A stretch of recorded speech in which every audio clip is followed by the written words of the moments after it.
You're with the Australia Overnight, and it's time we talk media. Whether you're listening to us through Nowra's 2ST or Lithgow's 2LT, Cairns 4CA, Mackay's 4MK, 3AW Melbourne, 2UE Sydney, 4BC Brisbane, Rockhampton's 4RO, wherever it may be. Nick Hayes, a very good morning. Good morning, Andrew. Good morning, Mark. G'day, Nick. How are you? Oh, it's been a bit of a tough week. It has really, hasn't it? Yes. You, of course, are referring to the tragic passing of Charlotte Dawson and the reasons behind it, or some of the reasons at least behind it, aren't you, Nick? Well, it's a bit tragic, Andrew. At the end of the day, this is really something that people are really struggling with. I don't want to get into the sensationalism of the passing of Charlotte. I mean, she was an incredible character in Australian media. People either loved her or hated her, whatever it might be. But it was one that, it was a shock for all. And I think that we have to deal with this. We have to talk about it. And just the reaction. I don't want to get into the ins and outs of Charlotte Dawson, the character. I just want to get into the reaction to the tragic passing. I mean, we'll go to the story at 11 o'clock on a Saturday morning. We'd found that Charlotte had been discovered, passed away, and more is coming to light, even every moment, every minute, every part of the day, and it would appear that she has taken her own life. Now, Charlotte Dawson has been no quiet flower there. She has really been someone who has built a career around the fact that she is a spokesperson. She is a person that will talk her mind, quite an intelligent, gorgeous young lady. And I say gorgeous. I've never met her, but very, very attractive. And for a male to say that, sometimes it can be perceived incorrectly. But she's incredibly great on TV. A great mind for print and also too for radio. And she did have the people that disliked her, and she also had her own personal issues. But this is something I think we do have to address, because there is an issue with media, and it's not just social media, it's traditional media as well, and it's one that I thought we could raise tonight. Indeed, Nick, I should say. Just a beautiful girl with a great career and a great life, seemingly on the surface, but yeah, of course there were all sorts of hidden problems. She'd been married to Scott Miller, hadn't she? Scott Miller, the famous Australian swimmer who had his own problems. I mean, he was also a disgraced swimmer and having his own personal issues. It was said that Charlotte was her long last love, and never has she been able to find another fella to replace. But look, troubled. She definitely had troubled lifestyle, and her entire life has now been put on paper and through radio and through the television news stations. I mean, the reaction by the media to this has been quite incredible, because her battle with depression and mental illness has been very well documented, and it did carry its detractors with that. The fact that Charlotte did live a life where she was in the limelight, but was struggling to deal with this at some points, and when she did deal with it, particularly on social media, and Twitter being one of those mediums where she was attacked quite viciously by the anonymous group, the trolls as we refer to it. It's cyberbullying at its worst, and bullying happens everywhere, whether it be in the workplace, at school, or anywhere that it is done. It's an absolute disgrace anyway. But the way that it was done with Charlotte was it was one that she was struggling to deal with, and it was also a very public campaign that she was trying to stop it as well. And this is something there that may have, we're not suggesting that it has contributed to her passing, but it was an issue that she had to go away and deal with as well. But it is about mental illness and depression that she has not been able to get over. Do you think we've learned any lessons? So I suppose it's a bit early yet to tell through Charlotte Dawson's death. Do you think, though, maybe we may learn some lessons out of this? I think that there's a determination there from a lot of people, particularly from her friends and from people that actually work in the media. Let's not let this passing of Charlotte just disappear and go without any repercussions. Cyberbullying and trolling, as they refer it, is a very, very serious issue, and it's something there that even our teens, they struggle with, because we've seen it. We only see a fraction of the stories that have resulted in this and particularly if we're referring to suicide in the media, because there's certain protocols in the media we're just not allowed to go away and talk about. We're not allowed to talk about the places, etc., and how a lot of the circumstances. But this was a case there where Charlotte was fighting a very public campaign to stop that, and she was very much seemingly doing okay until suddenly. Of course, this is what can happen with people who suffer such mental illnesses, isn't it? They suddenly seem okay and then take a terrible turn for the worse. Yeah, I don't think anyone ever gets over it. I don't think it's something that you can just get over, because it's really it's an internal fight that you fight every day, every minute, every hour. And look, as public as Charlotte Dawson was, and she did, and we've got to remind ourselves that her entire career depended on the fact that she was very public. That's true. She was the host of the Australia's Next Top Model. She was a constant panel member for programs that... all those morning chat shows, those sort of things. The morning chat shows, your Channel 9s, your Channel 7s, and she was always a great commentator because she was smart, she delivered beautifully, and she was a great content provider. And looked good on camera, too. Oh, I tell you what, 47 years of age. I couldn't believe it. I know. When it was announced, sadly, of course, with her passing, I had no idea of her age. I thought she was about 37. But again, that comes down to the pressures, I suppose, that are on females in the media, being 47 and remaining and staying beautiful, always being, that kind of pressure that's on them.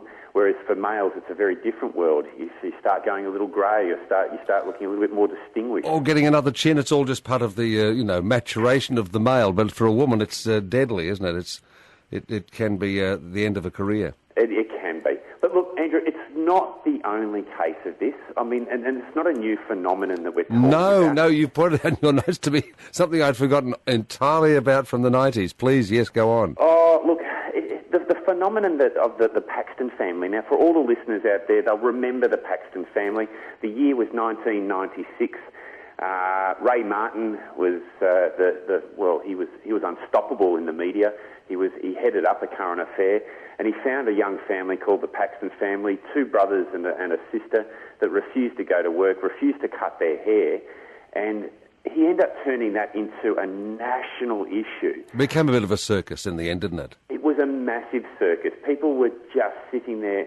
They wanted to, anytime they saw the Paxton family, they were shouted at and jeered at, and they were made to be the absolute monsters of the 1990s. But mind you, there wasn't the social media in 1996 there is today, when you think back. No, it wasn't. And you know what? Traditional media is just as powerful and has been doing it for such a long time. Yes, I know, that's your point, isn't it, really? Yeah, the point being is that social media hasn't actually come up with this concept of cyberbullying or bullying through another medium. It's just part of what media does as a whole anyway. But maybe the new forms of communication have made it more intrusive in people's lives. Oh, without a doubt. And everyone now has a soapbox to go away and shout from. And even better, for those that want to shout the vile commentary, they can do it with an anonymous tag. And that, to me, is probably something that is the most disgusting of all. If you want to go away and say something, you get up and stand up and say it, but say it because you mean it and you stand by it, and don't do it by the hidden cover of social media. And that's probably why I'm a little bit fired up tonight, Andrew, because it really was something that Charlotte was dealing with.